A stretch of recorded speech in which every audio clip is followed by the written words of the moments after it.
25 வயதான டென்னிஸ் வீராங்கனை தன்னோட சொந்த அப்பாவால் சுட்டு கொல்லப்பட்டிருக்காங்க.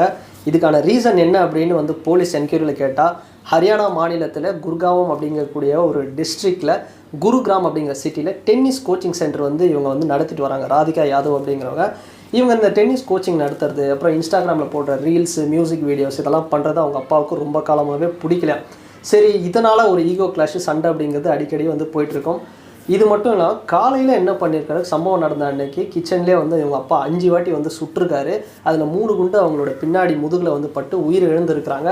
இதுக்கான ரீசன் என்னென்னு அவர்கிட்ட கேட்டபோது அவர் என்ன சொல்கிறாருன்னா, ஊரில் எல்லாம் என்னை கேலி பண்ணுறாங்க, நீ பொண்ணோட சம்பாத்தியத்தில் சாப்பிட்டுக்கிட்டு இருக்க அப்படின்னு. அது அவருக்கு ஒரு மிகப்பெரிய மன உளைச்சலை கொடுத்ததுனால தான் பொண்ணை கொன்னுட்டேன் அப்படின்னு சொல்கிறாரு. ஆனால் ஊர் மக்கள் என்ன சொல்கிறாங்க அப்படின்னா, இவருக்கு அப்படிலாம் இல்லைங்க, இவருக்கு நிறைய சொத்து இருக்குது, இவருக்கு மாத வருமானமே 15 17 லட்சம் வரைக்கும் இவருக்கு வருது இன்கம். அதனால காசெல்லாம் ஒரு பிரச்சனை இல்லை. அவர் பொண்ணுக்கு கூட பார்த்தோம்னா 2 லட்ச ரூபா செலவு பண்ணி ராக்கெட், அந்த டென்னிஸ் ராக்கெட் மட்டுமே வாங்கி கொடுத்தாரு. அப்படிப்பட்ட பணக்காரர் இவர் ஏன் அந்த ரீசனுக்காக பண்ண போகிறாரு அப்படின்னு ஒரு பக்கம் போயிட்டுருக்கு.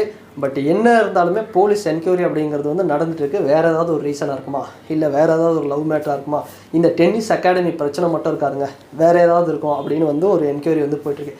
ஸோ எனக்கு என்ன தோணுது அப்படின்னா, இவருக்கு பார்த்தோம்னா எந்த பிஸ்னஸ் ஒர்க் எதுவுமே இல்லை.